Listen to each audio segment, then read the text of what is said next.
is up, RotoGrinders? We're here at 5:30 in the East Coast. Why 5:30? Because it's a shorter slate, right? We're taking you all the way up the lock. It is 7 o'clock as far as the tip-off. We're here for an hour. We hand it off to Crunch Time. Crunch Time, you got Tim, TastefulTides, Tim Buell, as well as Keith Eyster. Kevin Roth will be holding that down in about an hour, 55 minutes or so. We just have a 5-gamer. It's kind of a baby slate until we get to, I think it's 15 games tomorrow. It's something completely insane because nobody plays on Thanksgiving. It's myself and Kirkwood, Kid Yahoo, Kid MMA, leader of the Juggalos. What's up, Kirkwood? How are things? We doing all right?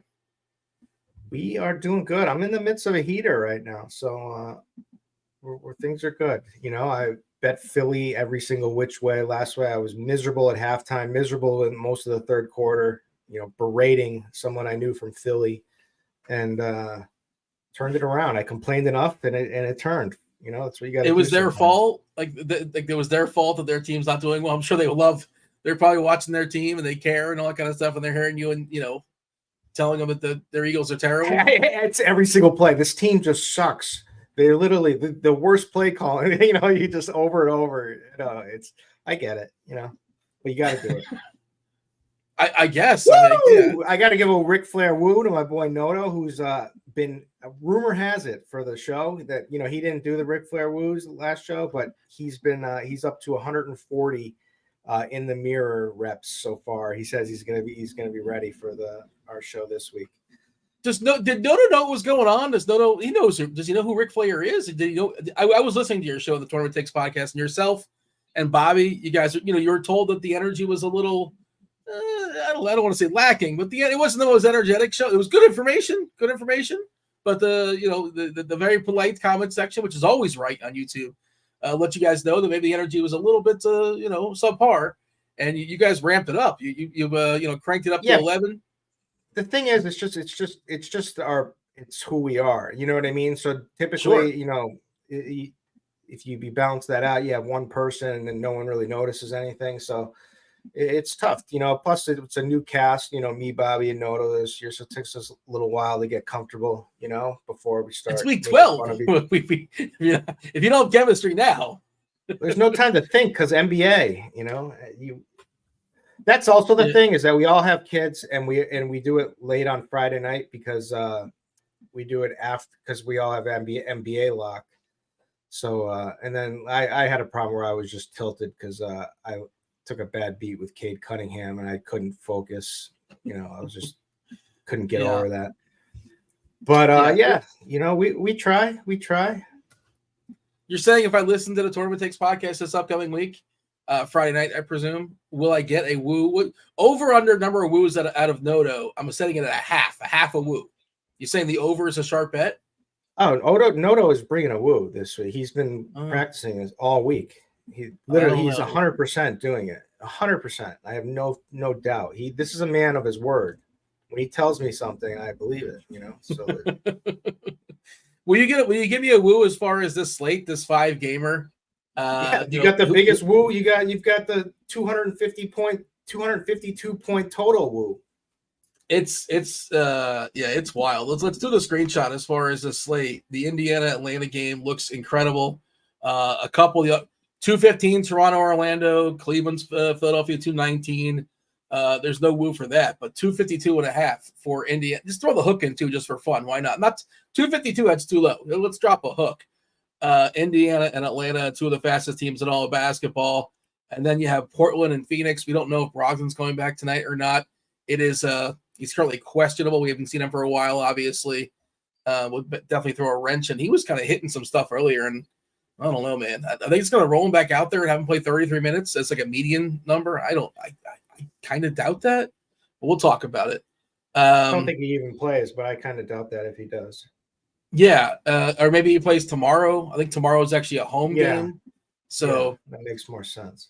I mean, whatever. Does Portland even care about winning or not? This is the in-season tournament too, and that's also there's some major implications in that. I don't know if you care or you thought about the in-season tournament. Call me a dope, but I genuinely believe the players are going to want to win this as we get closer and closer. Yeah, what do you think? $500,000 isn't a lot to LeBron or AD, but like to like the bench guys, like the guys don't. 500K, and like literally give that to a family member and change their lives if you wanted to. I'm not sure they do, but if they wanted to, they could do that, you know? And the coaches get it as well. Yeah. Tonight, this is what Indiana is 2-0. And I think if they win, I'm pretty sure they clinch because they have the tiebreaker versus Philadelphia. Philadelphia's in the same group. Detroit, well, they're not in this. Atlanta's 1-1. I guess maybe they told themselves a story. I suppose it's possible. They can still come all the way back.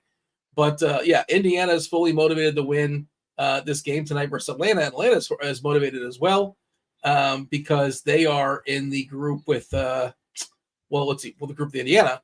And I think, I'm losing my group for some reason. Where did this go? There it is. Okay, yeah. Indiana's 2-0. Philadelphia's 2-1. Cleveland 1-1. Atlanta 1-1. So, Atlanta's got to win to stay alive. If you win your group, you automatically move on. I believe there are 2 wild card teams. The tiebreakers are, I think, first is head-to-head. But that's to win the group. But as far as moving on, I believe point differential, which is super interesting because, are we going to see teams keep their stars out a little bit longer, even the game's kind of blown out just to get the point differential? Just something to keep an eye on, something that's worth talking about. Mostly it's about Indiana and Atlanta and the Lakers and Utah. I believe Utah only has 4 wins on the season, and 2 of those 4 wins have come on a Tuesday or a Friday when they do the in-season tournament stuff. So the Lakers are 3-0. If they win, they lock it up. And the NBA wants the Lakers to win. LeBron wants to win, and a lot of guys want to win. And they make history as the first team to lock it up. Yeah. In the inaugural in-season tournament. Yeah. Halliburton was talking about wanting to move on and win the thing too. And I guess if you ask these guys the questions, they're not going to be like, "Nah, I don't care." I assume they wouldn't say that. You sort of set them up. I guess I got to say I care about this, whether I do or I don't. But I think it's at least matters somewhat. I don't know. It's hard to quantify, and we'll see if the rotations tighten up, especially in those games, the ones that matter for in season as well. But as far as who is or is not playing tonight, it's not a big list. LeBron is questionable, and with that, I just think that's nonsense. He's playing. I mean, look, come on. We've seen this questionable a lot. He typically plays, almost always plays. This is a clinching game. As far as the in season to move on, he's playing. I've decided that. There you go. Malcolm Brogdon's questionable. Karis LeVert's questionable. And Davis is officially, it's Anthony Davis, the brow, officially probable. Not much else otherwise that we're monitoring. Some things, of course, can pop up as the show progresses. Screenshot. What do you got? What are you seeing on this slate outside of it?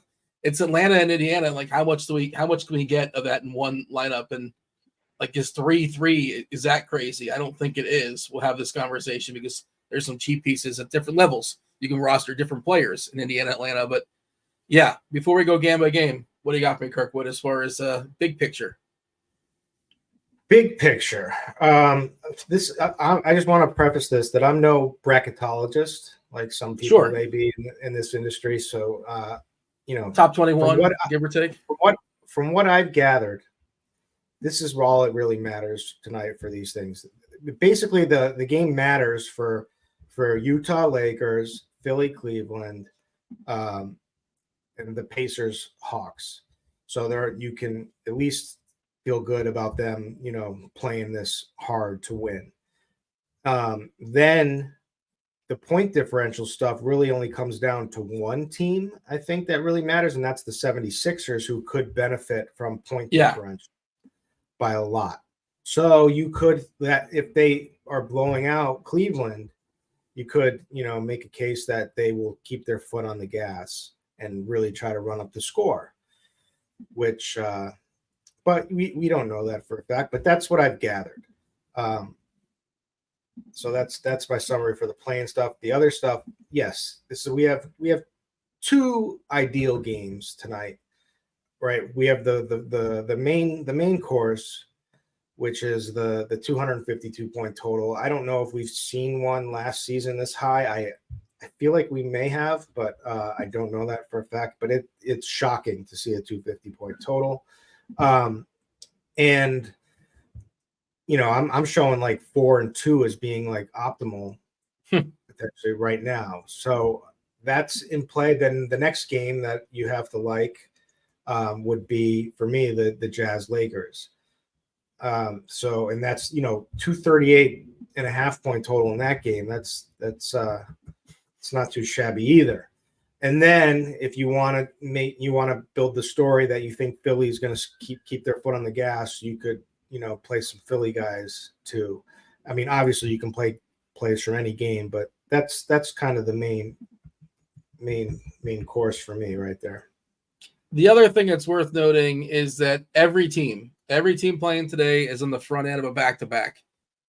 Tomorrow is going to be a big old mess, but I don't know how much that affects stuff today. Maybe if the game is blowing out, teams will just call off the dogs, whatever they say, a little bit early. If they're down by 15 with 3 minutes to go, or down by 20 with 5 minutes to go, maybe we just get the hook and we'll come back tomorrow, that kind of thing as far as the starters. But you really can't assume that stuff's going to happen, but I guess you can plan around it. But I think there's possibly a slightly quicker hook when it comes to just giving up on the game and coming back tomorrow, because again, all these teams play tomorrow. Is it 14 games or 15? I only want to think about it. It's a lot of basketball tomorrow. Of course, there's no basketball on Thursday. You excited about the football Thanksgiving slate? Everybody says that's like the greatest slate of the year. It's just 3 games. It's fun. Are you excited about this? I mean, I'm going to play it. Sure, why not? Have you thought about it? That's how excited I am about that. This slate. So I am very excited about it. I love it anyway, having the slate every Thanksgiving year. But I also I did a bunch of Wongs. I did a heavy teasers. I did a heavy Eagles Lions tease and a heavy Eagles 49ers tease. So I have skin in the game no matter what. 2 games got to watch. But yes, I'm excited for it. I'm in a Survivor League, like 1,000 people enter, whatever it is, and there's like 40 or so left. I lost 2 of my teams. I bought them for 3. I lost 2 teams last week, 2 weeks ago, whatever. I'm down to 1, and you pick losers. You don't pick winners. It's a little bit trickier. You're just picking losers. No, you should kill it. Just play normal. No, no, you're picking the losing team. There's no spread or nothing. Well, that's the team. Yeah, I know it would be tough for me because I give you 4 out of 5 MMA winners. The week before that, I gave you favorites, some pretty big favorites. And you give me a play back, and it's a freaking loser. You give me a play like it was. You said you weren't going to play it anyway. You followed it just to taunt me. Pull the receipts. I didn't say I wasn't playing it. I just said good luck. Yeah, it didn't work out. What are you gonna do? But maybe tonight we'll reciprocate. I actually have a couple. I'm not sure if the lines have moved or not. I bet some stuff last night, but okay. Let's talk about. I have the Packers. I got the Packers losing versus Detroit. Is that they're going to lose Detroit, right? I hope. We'll see. Stay tuned. So. I think so. Dan, I mean, Arnold will have those guys ready, on Thanksgiving Day. Historically, Detroit lost like every single Thanksgiving, but I think new regime, new regime, my man. You got electric David Montgomery. Yeah, he got his revenge touchdown the last second. I could not have scripted any better there. Okay, what is a really, really bad appetizer? What's like the worst appetizer you can think of? Maybe the chat can tell us, because that is what Toronto Orlando is. 215 is the total. Orlando is a 2-point favorite here. The only game at 7:00 happening. This is just if you're going to compare it to. What's that? I want to know what the worst appetizer is. I want to stop and think about that for a minute. Spinach artichoke dip. Yeah, maybe, but some people love that. But it's divisive. I don't like it. It's nasty, but I know a lot of people like it. The chat's gonna let us know. Devin says house salad. Is that an appetizer though? That's just like an add-on. I don't think it's an appetizer. Sometimes that's all you need to hit the spot. A little house salad. Eric says corn. Corn's not an appetizer. Corn's a side. It's not an appetizer. Yeah. Nobody gets corn as an appetizer. Right? Well, you could have like Mexican street corn, or like where some places do that as appetizers. TastefulTides. Tim says that's one of my favorites. I think he's talking about the spinach artichoke dip. Celery sticks with anything. Well, usually that comes with wings, so that's that's there just to cool your mouth and it's like kind of like floss, the celery strings, when you're. The blooming onion. The blooming onion's like it's more fun than it actually. It sounds more fun than it actually is. If you ever kind of dig into one of those, it's too much. It's too much, and it's only at one place, right? It's only at the Outback, I believe. But all right, the chat's throwing out more appetizers. We'll debate this as we go along, I suppose. But the point is, this is not a fun game. Toronto and Orlando, only 7:00 game. This is a good spot. Like if we were waiting for news, you can sort of wait for stuff, or it might just happen organically because I don't know. Are we locking anything as far as Toronto, Orlando, in your main lineups? Orlando, we do have Marco Fultz is out. WCJ is still out. Toronto is fully healthy, unless you want to count Rad Thad Young. He's out, but that doesn't really matter. He barely plays anyway. We just got a new batch of ownership, so let's hit the old refresh button on the lineup HQ and see if anything's changed here. But I'm going to guess that, why would Toronto and Orlando be popular today? I don't think it is. The biggest number is, well, Franz Wagner is getting some ownership, which is, whatever. If Franz Wagner beats me on my main lineup, so be it. I don't think I'm getting there, but he's perfectly fine. I got a different point of view. This is a 5 You're a fan of the Wagner? Well, this is a 5-game. He's got a nice floor. This is a 5-game slate where things can go. You only need a couple of things to go wrong, right? Where having somebody like Franz Wagner to hold down your lineup could be very valuable. It's not like a 10-game or whatever where that there's and yes, we do think that this Indiana-Atlanta game will go nuts, but I don't know. Crazier things have happened. Foul trouble, this, that, Producer Steve just chimed in. He says, hot take, mozzarella sticks aren't really good. Well, first of all, 15. I had 15 mozzarella sticks last night, you idiot. As an appetizer or as a main course? I just went on a binge.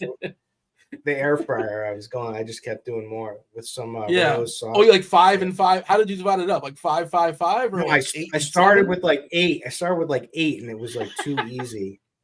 Yeah. And I just housed them. And then by the way, I didn't mean you're an idiot, Steve. I'm sorry. I want to take that back. Yeah. And was there a meal afterwards, or that was the meal? No, I had a meal afterwards. Yeah.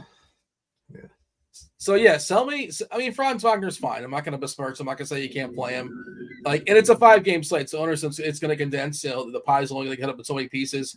Jalen Suggs is getting some ownership. The absence of Fultz. Gogo Batadze is a cheap center. Sure, I suppose he's fine. We're giving him 24 minutes. He's about a fantasy point per minute guy. The brothers Wagner, even Mo is getting some run at giving him 21 minutes there, backup center. Banchero's good, but again, I don't really want to mess with this game too much. I'm a little surprised the ownership here, to be honest. But you sell me on somebody in Toronto and Orlando.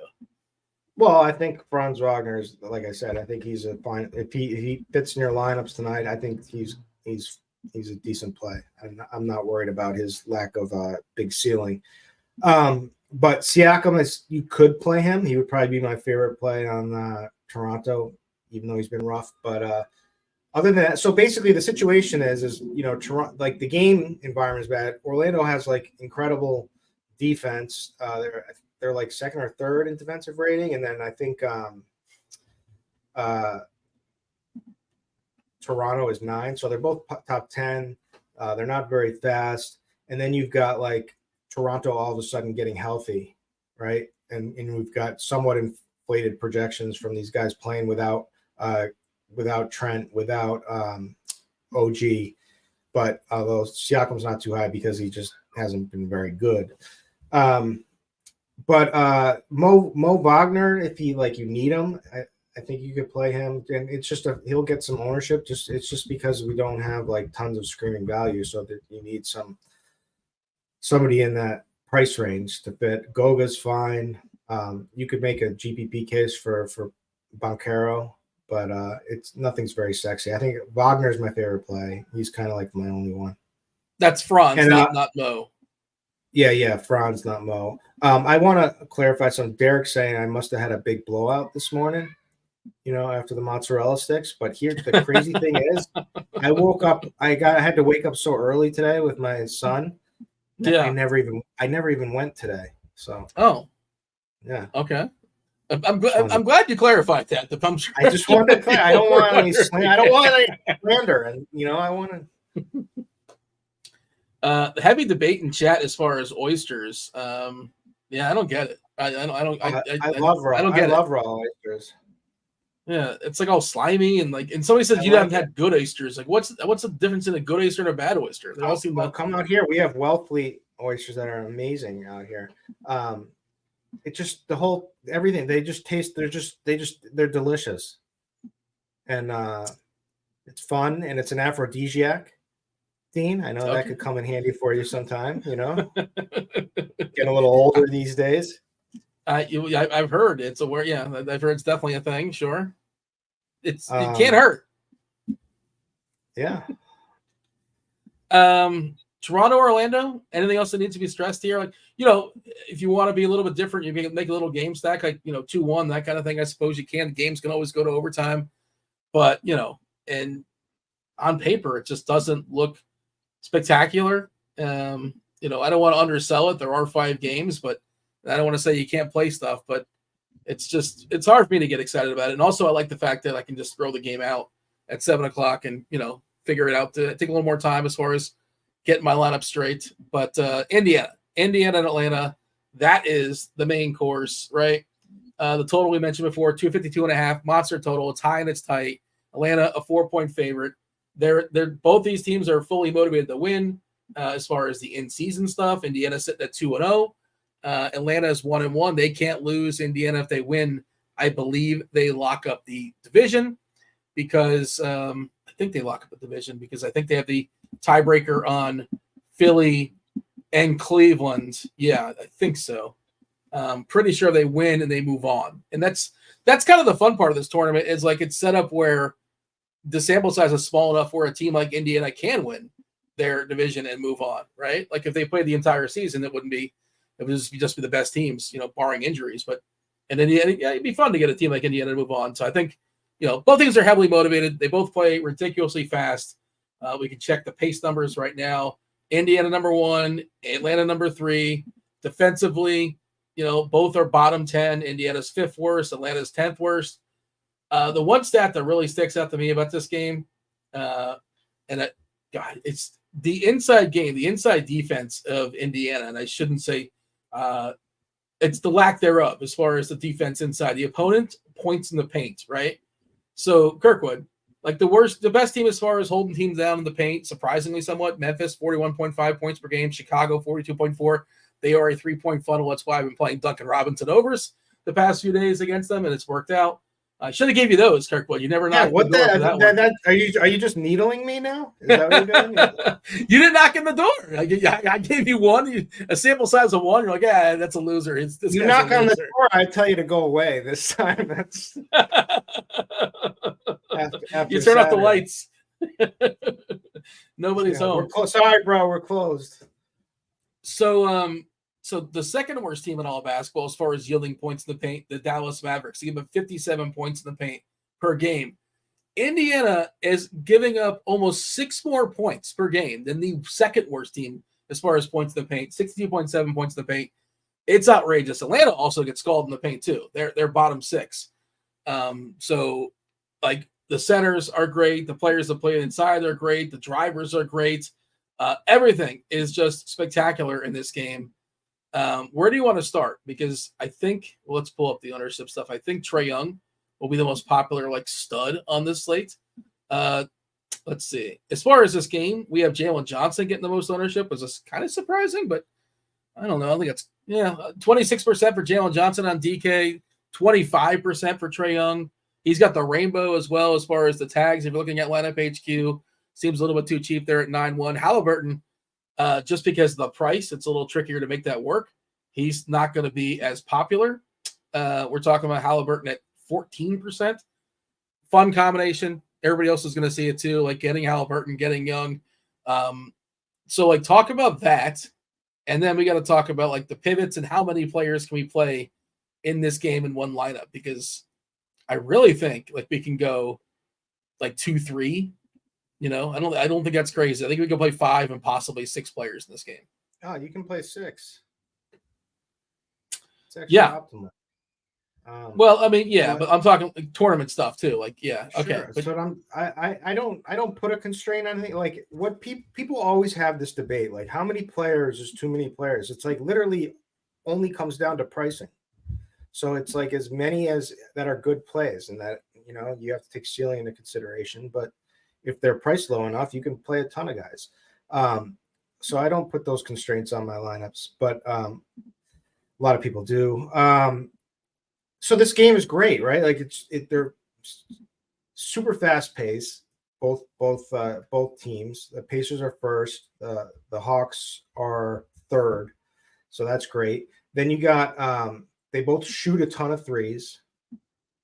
They also the Hawks give up a bunch of steals, and the Pacers give up a bunch of blocks so far this season. That stood out to me when I was going over through this game. But so I like a ton of players in this game. Obviously I love Trae Young.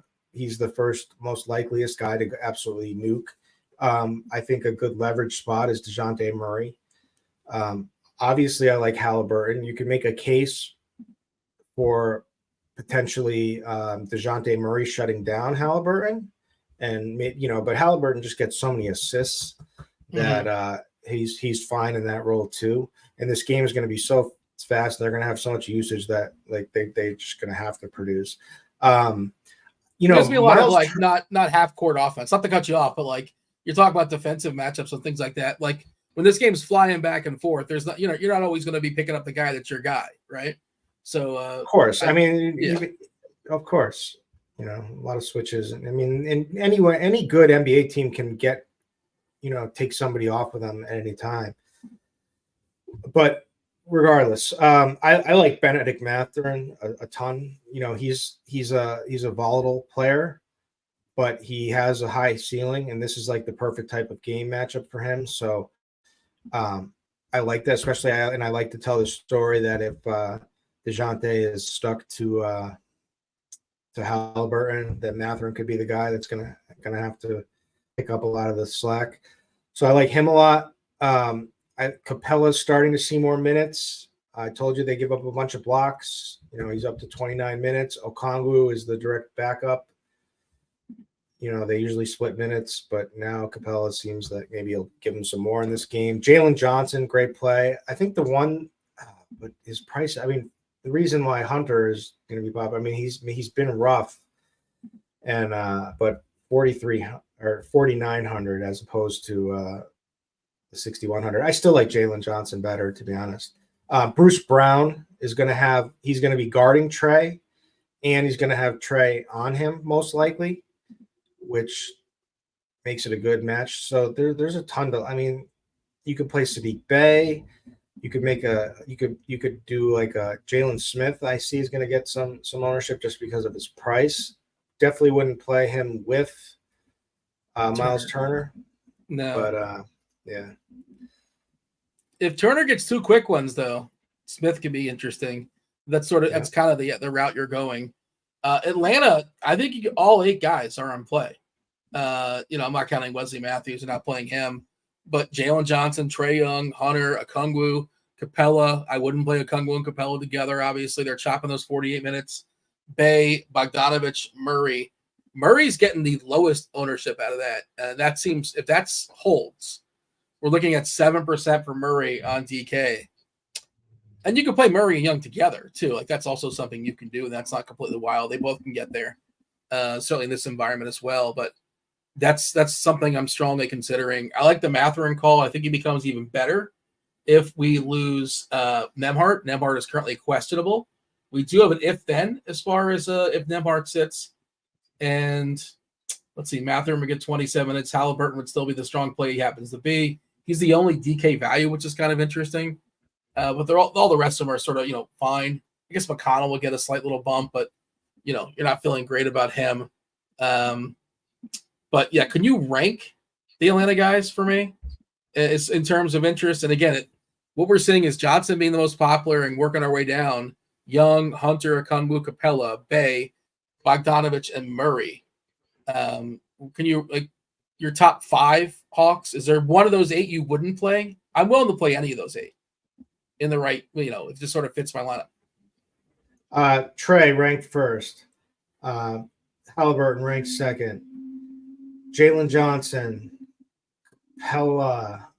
I might, but you got to take it. I think the ownership and the leverage potential with DeJounte should push him up a little bit too. But from just a good play standpoint, it would be Trey, Halliburton, Jalen Johnson, Capella, Murray, Okongwu, Turner, Bruce Brown. I might move Bruce Brown up a little bit.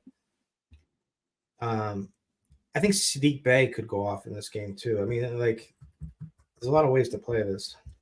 Who closes? That's kind of what I was going to ask next, right? Young, Murray, one of Capella and Okongwu. Does Hunter close? Does Johnson close? Bogdanovich, you mentioned Bey. He could sneak in there and close. Wouldn't shock us. Do you feel strongly about who closes, or it's just kind of like flow of the game stuff? It's hard to predict. Flow of the game. Yeah. But I think it's possible we see Bogdanovich close. It's possible we see Bey close. Yeah. And as far as Indiana, let's talk about the Pacers. Same deal. Like your favorite Pacers for this game. I was listening to everybody together. I said Indiana players. Okay. But I heard you mention Brown. I heard you mention Halliburton, and you mentioned Mathurin. Mathurin is our currently most popular player in this game at 18%. I think this game's going to get up a little bit higher as far as ownership stuff. We still have time. Look, this is not my department.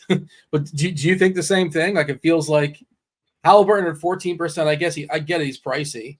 Brown at 15, I think, to be a little bit higher just because he's like one of those glue guys just kind of make stuff work. And I feel like Mathurin's kind of the same, and he's got a ceiling too. Interesting that Turner's like getting 9%. That seems a little low to me. But, he's not cheap. 7-1. It's fine. When you consider salary, you consider ownership projection, who's your favorite Pacer? Is that how you're answering before as well? I was just answering the best plays and then giving a little off, couple of pointers there, how I would play it. But I think all these guys are going to be popular. I think Halliburton's going to get a bunch of ownership because it's just it's not hard to do. Pair him with Trey and it just feels really good. I think Bruce Brown, everyone's going to need the price and he's going to play a ton of minutes and he's going to have Trey on him. So I think Mathurin is going to get, Mathurin, I'm not sure, but I think he'll probably get a bunch of ownership. But he just has the ceiling for the price. Like he could smash, he could snowflake for sure. But I'm betting on him tonight to go off in this game. People are talking Buddy Love, Buddy Hield in chat. Yeah. I mean, he's been rough. I guess on a 5-gamer where like there's going to be a ton of ownership in this game, like Buddy's going to be like very low owned. So this would be the night to do it. I would say that if I would throw that dart, and I'm not sure if I will, but I really want Nembhard out if I'm playing Buddy. Yeah. Frees up a few more minutes for him, but it's probably going to come down to if he's not playing like a total moron and he's hitting his threes. But he usually plays like a moron. All right. He hasn't been great this year. He hasn't been great this year. That's Buddy Hield in a nutshell. I'm trying to see if he's had like any ceiling games this year. And he had one game where he took 13 threes. He's only got 35 fantasy points, which would be fine. But yeah, we haven't really seen him like have an explosion game out of him. He's in the back end of his career, I suppose. Once upon a time, he's the guy that can really, light it up on 30 points in the bucket. I guess he can, but if it's going to happen, it's just got a game, I suppose. He gets hot coming off the bench. I think he's in the mix if you're running 150, but is he in my main lineup? Almost definitely not. Anything else we should stress here as far as this game? Jackson says no Toppin love. Any love for Toppin, Obi? I just got a question. Sorry, I lost Obi Toppin. Yeah. I don't really think he'll go off in this game. He's one of those guys that everybody was excited about to start the season. And of course, he was like 3K on DK opening night, and he was the most popular player on the slate. But now he's in the 4s, and his minutes are volatile, let's say, right? Yeah. I mean, in the mix. He's not center only. He's power forward center. So, like, I'm again in the pool. You gotta tell yourself a little bit of a story. He's not going to be owned. I'll tell you that, which is kind of interesting. But trying to see if there's anything else regarding this game before we move on. I don't think so, unless I missed it. If Bay closes, who's he closing for? Johnson? Maybe Hunter? Maybe Johnson? One of those two. But yeah, I don't know if was there any rules you'd set? You're not a rules guy because you're just making one lineup, right? I'm not. But I wouldn't. I'm telling you, I wouldn't. I mean, you could make some rules with players like you wanted to play just one of DeAndre Hunter or Jalen Johnson. But to me, no, I don't know. I mean, I would consider making a rule of having at least a certain amount of players in this game. One on each side? 3 total? No, more. I want to play it heavy. Yeah, just play 2 and 2. Yep. But we got a big question here. What's the question? And J3 wants me to touch on the cannoli scene. And he imagined that'd be the hardest part of leaving Boston. Now, not for me. I'm not a huge dessert guy in general. Dean's a big dessert guy. He likes the banana pudding at Hattie B's. It's fabulous, actually. Yeah. It's spectacular. Yeah. But I'm not a big dessert guy. But you know who you should ask? But we do. We have 2 of like the best places. One is actually the best, but one is the other more touristy one that gets the more love. But they're Mike's Pastry and Modern Pastry here in Boston. Modern is by far the best. I like special occasions. Sometimes for my girl's family, I go and get like a box of cannolis. But ask Bobby. Bobby is like he's a made guy. His family owns an Italian restaurant. He's in there in the North End. He's right with all of them. He'll, for all I know, he'll say he hates them. He hates traffic, causes him traffic or something. The Mike's Pastries, but he's the guy to ask for that. When people buy a box of cannolis, how many cannolis do they have? They have like one, and that's like you buy them by you buy them by it's one per person. You can't really have one cannoli. Yeah. No, but you buy there's more than one person eating it's usually for like a party and you bring them for the family. Yeah. I got different flavors, and pistachio, chocolate chip. There's a lot of decisions. Let's talk about Cleveland and Philadelphia. 219 is the total. Cleveland is an 8-point dog here. Philly, you mentioned earlier, we were talking about it. They're motivated for the in-season tournament. They want to win. They don't necessarily want to just win. They want to go for the throat for Cleveland because potentially down the line, point differential could matter. What else matters is Karis LeVert is currently questionable. Don't know if he's going to be playing or not. We do have an if-then. If he doesn't, if he's not, Darius Garland really, really spikes up. Looks like a really strong play. Evan Mobley is already a solid play. Jared Allen, we've not really seen like a big game out of him yet. He played really good defense versus Jokic the other night, so good for him. So not the same kind of player, but I'd assume they're going to throw him on Embiid, and good luck. But, he's their best defensive guy inside it. Mobley as well, too. But both of those guys, that's why they're tough defensively inside. But, Jared Allen has not exceeded 30.75 DK points this year. He's always like 28, 29, 30. Really consistent. Not going to destroy you and not going to make you. And probably not going to make you against Embiid either. But, what do you think? Do we think that LeVert's going to play or not? That's one reason why I might just forego Toronto, Orlando, because who knows when we're getting that news, possibly in the 7:00 window. Talk about the Cavs, then jump over to Philadelphia. Still questionable game time decision. LeVert is dead to me anyway. If you listen to the Tournament Takes podcast, he tanked my lineups. So I never on again Friday night. Yeah. So right now I'm not a big LeVert guy. So if he's out, Garland is the one that would benefit the most. Mobley's in a good spot. Jared Allen. Yeah. It's gonna be a tough one for him tonight, I think. But it's basically you want to take advantage of some of the value in Cleveland if you want to play it. but it's all about like Embiid and them keeping the foot on the gas. I think DeAnthony Melton is cheap and a good play. He's got big games in him. He's got room for more minutes depending on how he's playing. He's aggressive. He's had games north of 20% usage, which is, you wouldn't think that on the team with like Maxey doing a ton, Tobias Harris, doing a ton on offense, and Embiid, of course, that he would get much, but he's been good. He's also can rack up those defensive stats. So I probably like him. I do like him. I will be playing him tonight, I think. That's Maxey? At this point. No, Anthony Melton. Oh, Melton. Okay, yeah. Okay, I heard you mention Maxey as well.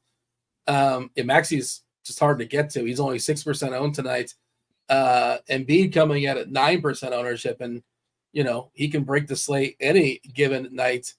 You mentioned dollar for dollar, just kind of how things work, because we do live in the world with salary cap. It seems like your favorite player for Philly is Melton. The price is bumped up a little bit. Embiid would be my number one, obviously. And I do kind of buy that narrative a little bit that they're going to try to do the point differential tonight. I think Embiid's a guy, like he's a guy that really cared about the MVP. Like he very much cared about the MVP. I think some of these guys are going to care, and they're just competitive by nature. Otherwise they wouldn't do what they do for a living. Right. So I think they're going to care to some degree. And like you said, like maybe, Nurse keeps him out there forever anyway. He's the coach, and he'll just run these guys into the ground. But maybe we get the starters, and most likely this game's not a full blowout because Cleveland's a pretty competent team. They would take a slight hit if LeVert's not there as far as depth. Let me ask you this: Jaden Springer is getting 10% ownership, 3.3K on DK, shooting guard only. He's getting some run. He looks like he can just kind of eyeball test. He looks like he can play, right? But we're projecting him for like 15 points, something like that, 13 points. And he still was hitting some stuff just because, and that's a median projection, obviously. Have you considered him? Like if everything else you love, would you be okay with that punt and just kind of hope he doesn't just like have a terrible floor game? It's tough. So he's got 3 games back with 20 minutes, basically 20, 22, 21 on a row. He's making a case. He's trying to prove what he has a little bit with Kelly Oubre gone. He's raw. He's got potential. He looks decent. So, yeah, Squirrel wrote him up today in that Hitting the Nuts article. Yes. Yes, he did. No, I read it about an hour ago. Yeah, I did. And I was thinking about it, and I thought, Squirrel's so I'll recommend him, and if it busts, go to Squirrel. Yeah, it's Squirrel's fault for sure. But he gets the credit. If he can have the credit if he crushes. That's kind of you. On the other side, there's a similar play, for Cleveland, which is Craig Porter Jr. Yeah, he's 3.8. What if LeVert doesn't play? How do we feel about CPJ? What would he project for? He would project for 21 minutes and 22 DK points. So I think he would start hitting projections. I mean, he would start hitting lineups if that projection holds. And he also is blowout proof. This game gets goofy. Yeah, I might feel better about Craig Porter. Your thoughts?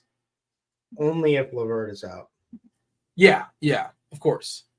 Not in contention. And also Strus. I mean, Strus is a guy that he did a crazy dunk in that game on Friday night, like out of nowhere. It was like the rebounds. Was like a rebound dunk. I don't know. I just remember it. No, I think he just took it and he jumped like he was Michael Jordan from like the foul line and just it was crazy. From the Wizards, Michael Jordan, or Jordan from the Bulls? No, no, the Bulls Jordan. He was trying to do the All-Star dunk. But anyway, this is a guy who I didn't see that coming out of, and it was nasty. But anyway, I mean, this guy can play more minutes, and he can shoot, hit 3. And so if LeVert is out, I like him. And then Porter would get a bump too, and definitely be in play. You could go with a little narrative street. What is the narrative? What am I missing? What's the narrative? Little revenge game. Who is having revenge in this game? It's not 4,200. Who is Niang? 42. Oh yeah, Niang. There you go. Yeah. What do they call him? What's his nickname? I don't remember. You usually have one like you'll make one up if you don't even know the name. No, I don't like to. I never make them up. I always do official nicknames. The minivan. That's what he's called. Yeah, the minivan. Is that real? Yeah, it's a real one. This is not like a chop fact. But he's the guy that also will mop up, and he's going to get some run no matter what. And just small sample stuff, but just worth noting. In 90 minutes, Craig Porter this year, his usage on the season 26%. That is a really strong number, and 1.2 fantasy points per minute. So when he's out there, he's usually out there with like guys that aren't like. No, he's not out there with like Mitchell, right? He's not out there with the guys that are taking a ton of usage. So I do think he's pretty interesting. And I wouldn't say you can't play him if LeVert is still in, but obviously it's much, much, much more thin. But yeah. Anything else we should stress before I move on? We have 2 more games before we yield to crunch. I'm upset that I didn't know he was nicknamed the minivan. Yeah, it's pretty good, right? I like it. It's not mine. I didn't come up with it. That's but, my bad. I should know that. It's my bad. You're supposed to be on top of these things. We got 2 more games. Crunch Time Cruise coming in about 5-10 minutes, 10 minutes, I believe, give or take. You got Roth coming in, as well as Keith Eyster, Tasteful Tides. Tim, do hit that like button while you're just hanging out there. Subscribe. Sure, why not? Turn on those notifications. Do all those things. Hit all the buttons. Speaking of Narrative Street, right? We got double center revenge here. Double center potential revenge. Portland versus Phoenix. 223 is the total. Phoenix is a 13-point favorite. Speaking of nicknames, Dominating that came out of nowhere, which is not what he's doing. DeAndre Ayton's been horrendous this year. Yeah, doesn't make threes, doesn't make free throws, whatever. He's coming back in Phoenix, taking on Yusuf Nurkic. Nurkic, the Bosnian Beast. That's his nickname, too. I don't know if you know that one. That's pretty good. That's like an MMA fighter nickname. That's pretty solid. But, Kevin Durant's also really good, and so is Devin Booker. We don't know about Brogdon. I don't know if he's going to play tonight, and we're projecting him in. We generally lean in unless we feel like it's a doubtful tag or strongly feel like he's not going to play. But, yeah, that kind of mucks up stuff for Portland. We did we docked his minutes. I saw it earlier today, and I'm like, that's too high. There you go. I think that's better. 29 is a median projection for Brogdon. And the thing with that is it's just enough to eat off, Skylar Mays you can't play him, just unplayable if Brogdon goes. And his overall, the stench of this Portland team, everybody's hit as far as usage, and it's all bad. And you can't play Brogdon at 8K or full price tag at 75% output. I have nobody on Portland is the long and short of it, unless Brogdon doesn't play, and then I still probably don't have anybody on Portland. But I can see, if you want to tell yourself stories. Yeah, I mean, it would be like Skylar Mays or Shaden Sharp potentially. But, man, I'm tempted to play some Ayton, even though as bad as he's been at 6,900. Is he a vengeful guy? I don't know, but he really wanted out. He seemed to really want out of there, and they're happy to get rid of him. What if he is? What is he gonna? He's gonna make 2 free throws. He's gonna actually play. The guy plays no defense. It's crazy. He was the classic, just sort of puts point. In the box score he looks good, and he's no way helping that team win, whatever team he's on. I'm kind of tempted in this spot. 6,900, no ownership on a weird slate like tonight. Okay. Yeah. I mean, I would put the Bosnian Beast over him. Give me a Nurkic taking on DeAndre Ayton and his poor defense and just the overall stench that is Portland. I would play him first. Ownership wise, as far as this game, overall, not a lot on the Portland side, especially if Brogdon goes. Just as a salary saver, we're seeing Grayson Allen, the tripper, get some salary, get some ownership at 14%. KD at 12, Nurkic at 12, Gordon similar to Allen. I'm not sure which one's going to get there, but one probably does. And then Booker, who's just awesome but kind of pricey, basically no ownership, but he could put up 30 and 15, a lot of assists there coming out of Booker as well. What's to say about the Phoenix side? Like they probably should blow out this Portland team, but we don't know that's going to happen. But if this game is somehow close, it's either because Portland's making their shots or Phoenix isn't. Yeah. What do you have as far as the Suns? I could see Booker going off in this spot. Kevin Durant, letting him go off. And so I think that's interesting. But I think thinking back to this, like vengeful, if you are Team Narrative Street in NBA, you have to start a lineup with Ayton, Nurk, and then whoever you like from there, like as many Hawks or whatever you want. It doesn't matter, but you got to do that, or else you can't be on. You can't be on the team. I want to pick and choose. And I just don't think DeAndre Ayton is. I don't even know if he has it in him to like even summon up the vengeance. He's just been so bad this season. He's had a couple ceiling games. To be fair, he was good to start the year, and then he faltered. And then I rostered. I have a little bit of bias because like the several times I rostered him, I got like the floor game out of him. I think it's not been great, but okay, sure. I'm not going to completely disperse. So secret chat member Jared Barton is here. Yeah, secret chat member, one of the founders. He's talking to Nasir Little revenge game, and we were talking about Eubanks. Oh boy! So we really want to get into the weeds. You're gonna play both centers. You're supposed to max one. I think okay. If you want to be on the team, you got to do both of those. You got to take all four of those centers, and you got to make as many combos as you can. I mean, you could do that, sure, but I don't think I am. I think I'm gonna pass. But make sure to ask Crunch Time if that's okay. I'll ask. I'll see. Tim's a big vengeance guy, so I'll see if Tim has any insight as far as how vengeful DeAndre Ayton may or may not be. We have to knock out this Utah Laker game before we hand it off to Crunch Time, and they should be knocking on the door in a few minutes. Whatever we didn't talk about, they're going to clean up, obviously. They go around the horn, position by position, get their favorite plays, not only in Fanduel, also on DK, not only in cash, but also in tournaments. The last game is Utah. Utah taking on the Lakers. It's a 238.5 total. Pretty big number.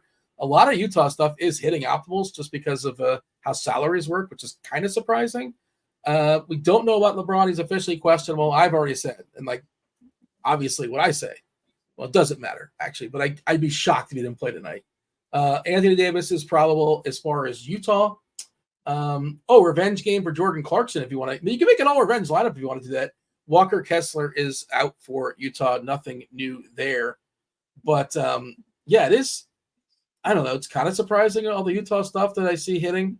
Lauri Markkanen coming in at 30% ownership. I like him fine, but 30% for Markkanen. THT, who's really fragile. He got hot last game, and good for him. He closed. I don't think he played OT, but he did close. That's another revenge play. There you go. If he can make the all-revenge lineup. Fontecchio is getting some ownership. Like, really? Fontecchio is getting ownership at like a 14-point projection just because of the way the slate is set up. Hit up Utah. Are you embracing all this Utah stuff? And Fontecchio is 3-1. I guess he fills the small forward, the power forward spot, but I don't. Oh man, that feels really fragile to me. I mean, if he gets you 16 points, I suppose, and the guys that you all of a sudden get to pay up for, if they smash, who cares? But knock out the Jazz for me.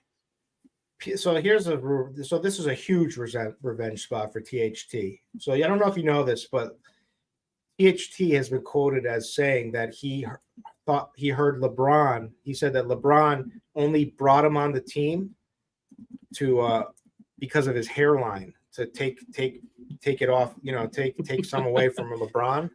Yeah, and then got rid of him. So he's like fired up about this spot. So THT is a big revenge play tonight. He's playing well right now. So he just in his last game. So and he I think they're gonna let him rip. But Jordan Clarkson I like.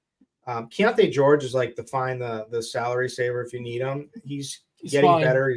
He's getting more comfortable with this offense.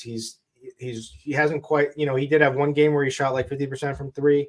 But other than that, his shooting has been bad, but the assists have been there. But he should be improving and getting more comfortable. I mean, he's got game. I like him. And then I don't know who else. I mean, it's LeBron. It's LeBron or AD if you want to play the ownership game off of LeBron. I mean, absolutely. I mean, AD could absolutely nuke in this spot. LeVert out. All right. So yeah, that'll change some things. Garland. I think Garland's going to hit. Make some of these punts a little, Porter. If you play Garland, you feel like, I don't want to say obligated, but you more encouraged to try to get to an Embiid or a Maxey, or like the game is at risk of a blowout. I don't want to like freak out about it, but it's just throwing it out there. Again, these guys play tomorrow, and if it's ugly, there's going to be quick hooks. I think, they're going to get quicker hooks than normal because they're not island games. Thoughts on that, Kirkwood? No, I just saw Mr. Butho Jenkins in chat. I don't have any thoughts anymore because crunch time's here to take it away. I don't want to take it away from them, but I just wanted to make sure I get my shout out, my nightly shout out to Butho. Well, 2 questions for crunch time. We'll ask, and this is where we talked about it during the show, amongst other things. One, is DeAndre Ayton vengeful? Is DeAndre Ayton He is. Ross says yes. Yeah. Why is he vengeful? I see it. Everybody thinks Ayton is a bitch. That's just kind of the narrative, is that like he's kind of soft and he is mad about that. He doesn't want to be known as a bitch. He's a pro NBA player. He wants to go hard in this revenge spot. He's going to kick it up a notch. Tim, I'm with that. I'm with that. Ross sold you. You guys agree with that assessment? I really can't argue with that. That was very very informative and assertive. So I just can't dispute that at all. Steve Jones, Steve in the chat says dominating. Well, that's his nickname. It's terrible. I've never heard that, and I love dominating. Yeah. I think Roth is a ball. Roth is a hooper. He's a baller. So we need to trust that he knows the emotional side of this stuff, and he can get into the brain of like a DeAndre. So I think this is I need to revisit your THT revenge narrative. Are you just making things up, or did that actually happen? Because that was incredible. That was amazing. Hand up. I made that up. Okay. All right. Because that was so outrageous to just pull off the top of your head. I was like, I believe it. I think it was amazing. You got any thoughts on this? Or the other thing we talked about earlier was what is the worst possible appetizer? Worst appetizer you get? You go out for dinner. What's the worst appetizer you can pick off the menu? What do you got? I heard yours was spinach artichoke dip. I disagree with that one. I think that's an excellent choice. It's divisive. I understand it's divisive. That's a terrible take, Dean. Is there any? I'm not a huge fan of. Yeah, like I'm a fan of most appetizers. Oh, I would say. Well, sorry. Go ahead. I was gonna throw potato skins out there. If they're done they could be really good. But there could be some really bad ones there. It's a good call. Yeah, Alex, they're good. They're amazing. Like who doesn't like a good potato skin if it's good? It's like with sour cream, with bacon, real bacon. Yeah, I do think mozzarella sticks are like growing up. I used to love them, but now as a grown adult, I like eat a mozzarella stick. I'm like, what the hell am I? What is this thing? I still like them. Roth, Kirkwood last night ate 15 mozzarella sticks. Stop it! I swear to God, I threw 8 in the air fryer. And I got them. I ate them so quickly that I was like, so I grabbed another handful and I threw 7. I rounded it at 15, and I ended up finishing them. You're a monster. Easily. I'm honestly proud of you. That's incredible. Yeah. And I know what you're thinking. Like, did he make an evacuation? Because he answered this question on his own without any. People slandered and said that I had a rough morning on the toilet, and I said, "Well, fun fact, I woke up so early with my son today that I never even got one in today, and I haven't even gone today." Well, you're never gonna, because you just ate like 2 pounds of cheese. It backs you up, Kirkwood. Backs up for days. I thought it was bananas. Bananas hold things in. There's not one food that has the monopoly in the backup. Well, that's all I know from my son. Way off course. We have a FanDuel is thrilled sponsoring Crunch Time. And we're going to be excited that we're going to throw it to them in just a second. Myself and Kirkwood, we do appreciate y'all watching the first portion. Good luck tonight. It's going to be TastefulTides, Tim, Keith Eyster, Kevin Roth. It's a 5-gamer. You guys got plenty of time. There was some time for some nonsense. Roth, take it away. This is true. Welcome to it, ladies and gentlemen. This is indeed Crunch Time. Good stuff by Dean and the crew, as always. This show sponsored by FanDuel. I saw someone in the chat say, and this is blasphemous. We got to ban this person. Someone said, bloomin' onions are gross. No. Yeah, I will eat and have eaten just the bloomin' onion by myself with like 8 beers. Just sit there, just bloomin' onion and beer, and it is the greatest combination in life. I highly recommend you give it a shot, even though it's like 8,000 calories. Hey, joined by two of the sharpest minds in the biz. We got Keith, the Iceman Eyster in the house. What up, Ice? Yeah, way off the rails to start here, but that's all right. We'll steer it back on board. We've got a nice little 5-game slate because we have the highest total of the year so far. At 252 in Indy, Atlanta. I don't remember a total that high in a very long time.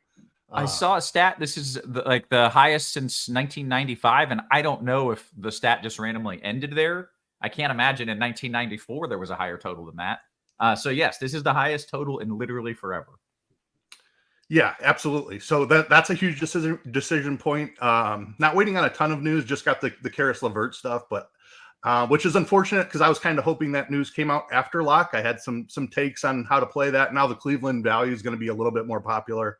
But I think there's some sneaky stuff you can do in the last 2 games. So only 5 games, but I think this is a pretty good one. Okay, very good. And then we got my guy, Tim, TastefulTides in the house as well. What up, Tim? Yeah, not much, Kevin. Yeah, this is a very interesting 5-game slate. It's not. I thought it was going to be a lot easier, but then I started breaking it down. It's really not that easy. So I'm kind of excited to hear what Keith has to say for tournaments. Okay, well, it should be a good time. How about this as a not good appetizer? Jalapeno poppers with like the cream cheese inside. Do y'all like that? I like those quite a bit. Yeah, I like them too. I'm a big fan of spice. So okay, all right. There's no bad appetizers. Apparently, we can't come up with anything. Let's dive into this slate a little bit. We mentioned this show is sponsored by FanDuel. We like to start things off with a FanDuel cash build. Tim, you can either run me through a cash build or you can zoom out a little, give me an overview, and then dive into a FanDuel cash build. Yeah, so just zooming out real quick. We obviously got that Cavaliers news, which is very, very important. Darius Garland becomes a very strong play, at least on DraftKings. He's a strong play on FanDuel also, but he's a little bit more expensive over there. But on DK, he becomes I would consider pretty close to a core cash game play. So that's that. And then the other thing is, like you guys already talked about, this 252 total. I have never seen a total this high. It's going to be, you're going to have to make some decisions about how you want to play this game in both cash games and in GBPs. It's very important. Like these two teams are super fast and horrible defensively. So, I mean, this is really the game of the night. And the other thing is, I don't make a lot of teams. At most, I make 3. But the very first game of the night, I'm completely Xing out. So really, this slate starts at 7:30. You know, I'm not even going to play that first or that Orlando Toronto game. So, but yeah, I can start going position by position if you want me to, Kevin. Yeah, I feel like that was a really good overview. So I feel good. Like I'm caught up. I hadn't been paying attention, full disclosure. So I'm caught up. Let's dive into a build. And we'll work our way over through FanDuel and then on to DK, and we'll get some questions. What do you got? All right, so point guard, huge opportunity cost at this position tonight. Tyrese Halliburton is the top play. He's 10-3 on FanDuel. He's rating out as our best points per dollar play at 10-3. That just shows how amazing this game is. I'm prioritizing him in my cash game, in my single entry team. I think he's projected for like almost 12 assists I mean, it's craziness. I am pairing him with Trae Young in cash and in a single entry. Trae Young, 9,200. Like, I obviously want the two alphas in this game. Like, I want to be building heavily into this game. I'm going to be spending my money at point guard tonight. Yeah, that's all your money, though. Like, every other play is I know, now value. I know. Yeah. I know. Yep. You're absolutely right. You do not have to follow me on that. Like, I guess you could play D'Angelo Russell in cash games, or a guy like or Darius Garland or Jordan Clarkson, but I'm not doing that. I'm playing Halliburton and Young, and that's it. Like, that's where I'm spending my salary. I'm going to go to shooting guard real quick. Since I've already spent all my salary, I have to save. So I'm probably going to be punting with guys like Grayson Allen, Austin Reeves, Benedict Mathurin, guys and Tim, like that. We did just get news, like, kind of when we jumped on, that was it Strus that was out? We just got somebody. LeVert. I'm sorry, LeVert is out. Yep. Go from there. Yeah, so that doesn't change a whole lot, really, in terms, like, we had an if-then for this situation. It didn't really change that much in terms of a value opening up. Garland becomes a huge value on DraftKings, but only moderately changes his value on FanDuel. So really, I mean, there's Craig Porter, I guess, but I mean, I'm not going to play Craig Porter in cash games. In tournaments, I'll let Keith talk about that. But I mean, in cash, I'm not doing that. So it really doesn't. That situation didn't really change too much in terms of cash builds. Okay. Yeah. Small forward. Bruce Brown is the 100% cash game guy. He's small forward only on FanDuel, 5,300. I think that, like, you basically have to play him in cash games. Jalen Johnson is another guy from this Atlanta Indy game. I know that I'm playing 4 players from this game in cash. I might even go 5, but I'm definitely going 4. So Bruce Brown, 100% going to be my cash games. Jalen Johnson, same thing. There is some merit to, like, maybe not playing one of those point guards and paying up for, like, Lauri Markkanen, who's in a really, really great spot against the Lakers tonight. LeBron is in a great spot too, but I think he's too expensive for cash. He would certainly be a tournament play for me. Same thing with Durant. He's too expensive for cash games, though. Other punts at small forward, again, you could play Grayson Allen or DeAndre Hunter from that Atlanta Indy game. Power forward, I don't know. This is a kind of a tough position. Lauri Markkanen is the top play. I'm probably not going to have money for him, so we're probably going to have to go down to John Collins, who's 6,400. You could also play Kelly Olynyk. This is power forward is probably where I would play DeAndre Hunter if you needed to play him. Evan Mobley, I'd like to be able to play, but he's just a little bit too expensive on FanDuel. But he makes for a great tournament play. And of course, Jalen Johnson, once again, if he's not your small forward, he should be in your power forward position. Gotcha. Okay. Center tonight is a little bit weird. We don't have, like, huge opportunity cost at center. Joel Embiid is $12K. That's way too expensive for cash games. Anthony Davis is 10.8. That's too expensive, in my opinion, for cash games. So I'm going to play most likely Clint Capella, which scares me a little bit because his minutes can be, I don't know, like we only project him for like 26 minutes. So he has to be really effective for those 26 minutes. But this is a great game for him. So Clint Capella is likely the guy for me, but I might play Nurkic at 6,600. I think this is such a good spot for him. So I might pay the extra 400 for Nurkic, but it's really one of those two guys for me in cash games. Which of those two guys has minutes upside? Like, neither of them are known for getting 34 minutes, but could one of them, or are they both, like, they never break 30 type dudes? I guess Nurkic would be the one. Would you agree with that, Keith? That Nurkic has the higher minute ceiling? As opposed to who? Sorry. Capella. Nurkic has a higher minute ceiling than Capella. Yes, I agree with that. Yeah. Okay. So yeah, it's Nurkic, but we have Nurkic projected for 27 and Capella projected for 26. It really depends if I want to add another Atlanta Indy piece or not to my cash game build. If I play Capella or not. Very good. Well, let's kick it over to Ice, and I guess start with Indy Atlanta. What you're doing? Do you have to go both studs or no studs? Is that that's just the choice that you start as you make a build, or no? I don't think it's both or none. With only 5 games, I think I can do it efficiently enough to go game by game here and just kind of talk about my thoughts on each game. Sure, yeah. Totally agree with Tim. The Toronto-Orlando is just not interesting to me at all.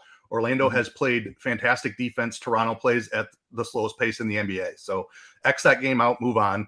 Indy Atlanta is where the major decision points come in. I think you can build it any which way. One thing that Tim said that is kind of my thought process as well is like he's playing 4 or 5 of these players in cash games, and that absolutely makes sense. But if you run optimal lineups, you're going to get 5, 6 in some of these lineups. And I think that I want to limit it a little bit and just try to find the guys who absolutely go off and hit their ceiling, particularly on the Atlanta side. Like you're going to get 4 or 5 Atlanta players in your lineups just if you're building optimally. So I'm limiting it to 3 Atlanta players, but I also want a minimum of 2 as well. Like I don't think this game is going to fail. I just want to make sure that I'm playing it a little bit differently. Okay. So I'm going to play heavier on the Indiana side because I like the ownership numbers a little bit better on the Indiana side as opposed to the Atlanta side. And that's going to leave me underweight on some of the Atlanta value, which is why I was disappointed that we got this LeVert news, because the Cleveland value that I was targeting, like Craig Porter Jr. and Max Strus, are going to be far more popular now. But guys like DeAndre Hunter, I just don't see the ceiling there. I would definitely play ownership with that. Jalen Johnson has a better ceiling than DeAndre Hunter, but he's also coming with more ownership. I want to go overweight on guys like Okongwu, Sadiq Bey, and Bogdanovic over guys like DeAndre Hunter and Jalen Johnson, who are picking up all the ownership. I still want as much Trae Young as possible, and I think DeJounte Murray is an outstanding leverage play in this spot. Capella, and when you say leverage play, you mean you would not play Trae Young and you would play DeJounte? I think you can certainly play them together. I personally am not, but we're talking about 252 point total here. They could absolutely go off together. It's just one of the ways. If I don't have Trae Young, I want DeJounte Murray as kind of the guy who's getting it done for the Hawks tonight. Similar, like Bogdanovic is priced up enough where it's difficult to see like him and Trae Young both getting there. So like in my Trae Young fade lineups, I want other exposure to the Hawks. Like I don't think they fail overall as a team tonight. Sure. On the Indy side, Halliburton is fantastic. I think he has as much ceiling as anyone on the entire slate. I love Mathurin as a little bit lower owned piece in this guy over a guy like Bruce Brown. Just think that there's a lot more ceiling there for Mathurin. Miles Turner is a low owned play. His price is up there, but I think it's a really good spot for him. Nembhard questionable is interesting to me as well, and I'll make these decisions once. Probably don't get that news until right at lock, but I think you can go pretty deep on this Indy team with guys like TJ McConnell. Obi Toppin would have much more minute ceiling if Nembhard is out.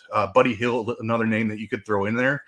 So while Nembhard is not somebody I'm necessarily interested in, I am interested in how it impacts the rest of the team. So I would add even more Indy exposure if Nembhard does get ruled out. That also protects you, like in a blowout. I could see TJ McConnell absolutely like smashing in this game. So I want a little bit of exposure there. Not an exciting play.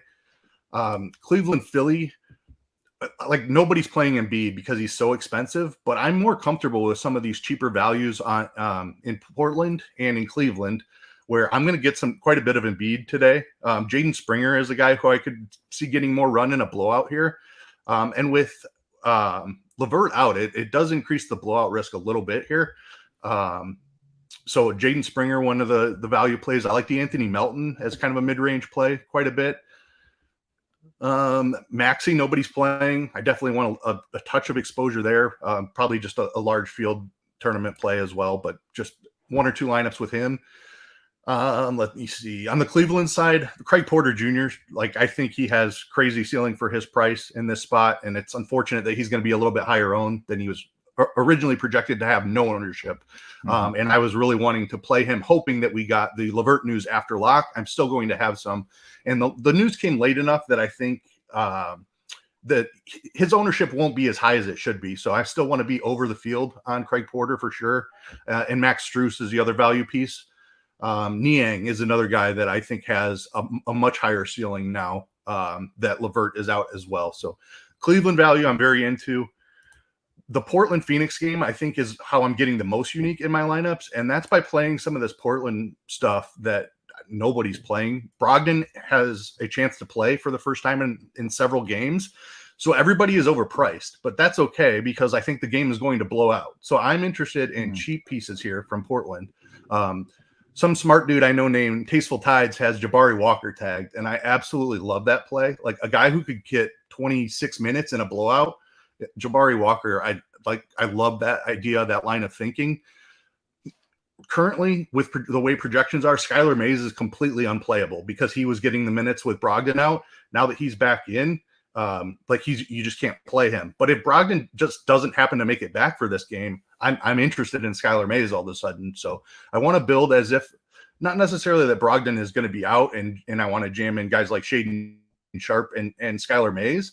But I think those guys can be playable if this game gets out of hand, and nobody's playing them. So Jabari Walker and Skylar Mays, 2 guys I have my eye on, and Reith, the center as well. More of a DraftKings only play for me because it's too important of a position on FanDuel. But Reith is a deep punt value play for Portland in a blowout as well. The Phoenix side, I'm not terribly interested. I do like the Grayson Allen price. He could get a little extended run in a blowout. Keita Bates Diop, another punt type of play that I'm interested in. Think he could get upper 20s minutes in a blowout run. On that same line of thinking, Nasir Little. So fading some of the Atlanta value or mid-range pieces for these Cleveland guys, Portland guys, and Phoenix guys, I think is how I'm differentiating the most on the slate. And then the Utah LA game, like nobody is playing it. It doesn't feel like. But it's a really good spot. Utah is picking up a decent amount of ownership, I guess, but LeBron and AD, I think, are both under-owned.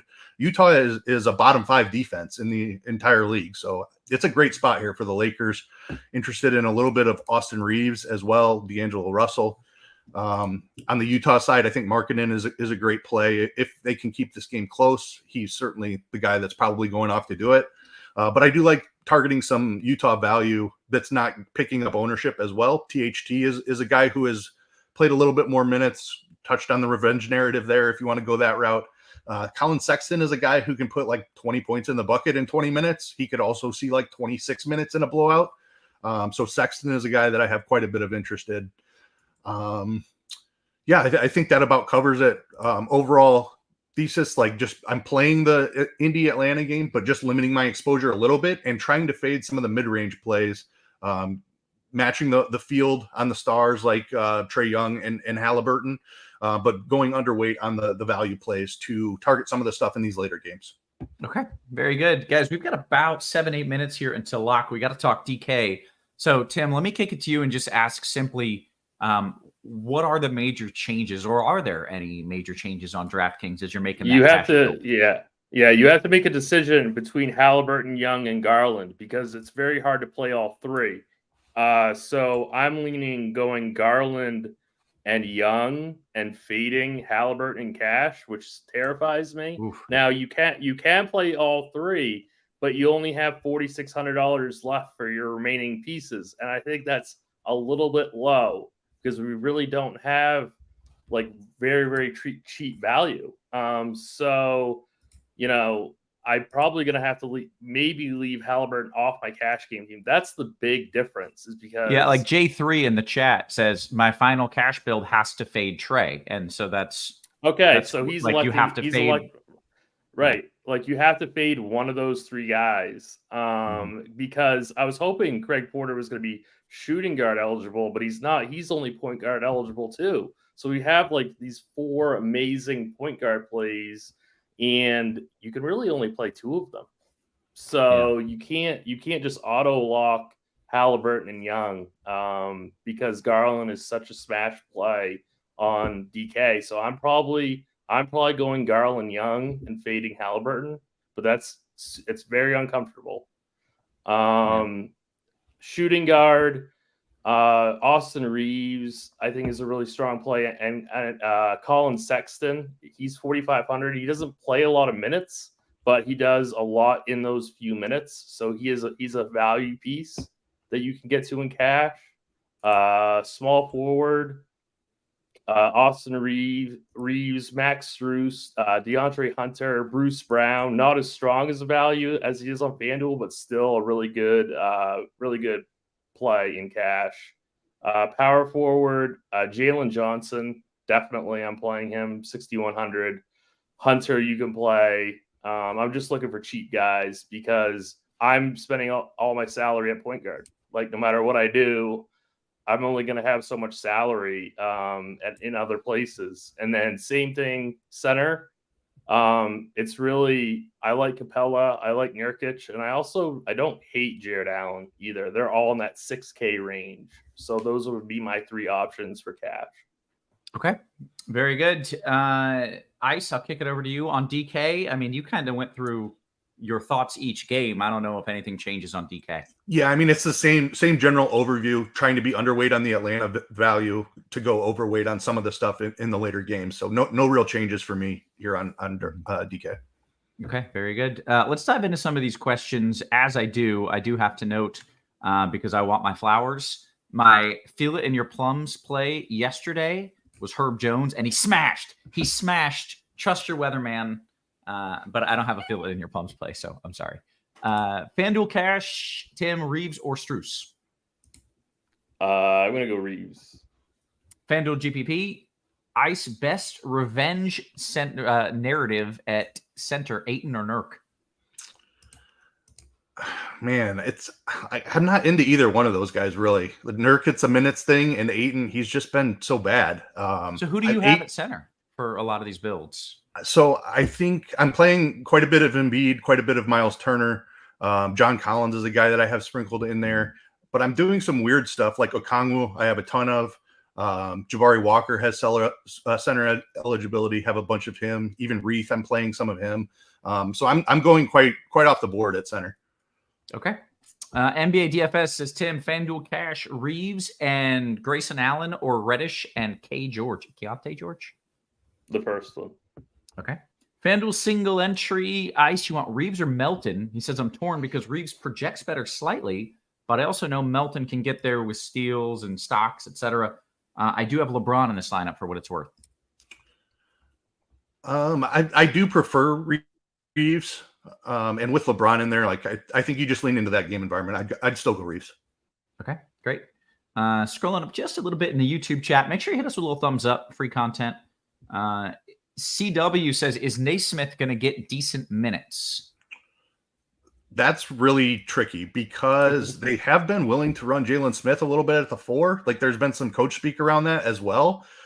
His minutes were down in the last game despite Nembhard being out as well. So I think there is some. Nembhard is out. Nembhard is out. Okay. So like that helps Naismith because just there's only so many bench minutes to go around. And Nembhard is a guy who picks up quite a bit of those. I'm still concerned about what they're doing with their bigs rotation. Like it seems like they're trying to get Isaiah Jackson a little bit more involved here recently. So I'd be cautious on Naismith for sure. Tim, any thoughts on Nembhard being out and if that changes? We had an if then for that, and it really doesn't do much except boost Halliburton even more. Other than that, it really doesn't do a whole lot. So TJ McConnell in tournaments, I stand by that. Like he has a chance to play like 20 minutes. Okay, great. Yeah. DKGPP from Prem, Bruce Brown or Austin Reeves, Ice? Oh man, it's so tough because it's such a great spot for Brown, but Reeves is the better like fantasy player. Which site was it? Did he say FanDuel? It was DKGPP, Brown or Reeves. DK, I like the ownership better for Brown, so I'd go Bruce Brown. Okay, great. Feel It in Your Plums play of the night? Oh, well, this actually is the TYWM, which is Trust Your Weatherman play of the night. I didn't look at it enough. My kids don't have daycare, so I've been didn't get to it today. You got to feel it in your plums play of the day here. Ice, you got one. Is it Embiid? Is it Embiid? Oh, it could be Embiid. I love Embiid. Tough matchup. Nobody's playing him. I'm way over the field on Embiid. I wanted to go like Craig Porter and just hope that LeVert was out. Unfortunately, he's going to be popular now. I will go. Don't steal my guy. I'm going to go Max Strus, actually. I don't think people are playing Strus because he's a little bit more expensive. Okay, great. Right. Tim, feel it in your plums play of the night. Jabari Walker. Love it. That was another one I was considering. I figured that's who you're talking about. Don't steal my guy, Iceman. FanDuel, we'll take a few more of these. We're less than a minute until lock. FanDuel, straight up. Ice, you want Capella or Nurk? This has been a common question. Yeah, you know what? Let me give that to Tim because you don't love either. Tim, Capella or Nurk straight up? Straight up. That's so tough. It's pretty impossible. I guess Nurk straight up. Okay. Ice, FanDuel, single entry, Bay or Allen? Bay. Steve O says, DKGPP, thoughts on Obi Toppin? I know Pacers are going to be all over the board with minutes. Good for tournaments. Wouldn't play him in cash. Okay, great. Gridiron says, how about Nwara tonight on FanDuel? Any Nwara? I think you're hoping for a blowout there. Yeah, not terribly interested. Okay. We have hit lock, but I know that basically you're Xing out the first game. So let me catch up on a few more QQs. Anthony, for instance, says, Tim, you want Halliburton, Bruce Brown, or Clarkson, Markkanen? I say I like that first game better, but that's a good 2v2, but the first one. Okay. Beaner says, what are your thoughts on KD, Kevin Durant? Really concerned about the blowout risk. I kind of feel like this is a game they might try to get Booker going as well. He just hasn't been scoring as much recently. I just too much blowout risk for me. I'd rather play that game differently. Okay, that's fair. Because this was kind of a crazy show and a shortened one, I did not get my FanDuel read in. Don't go anywhere.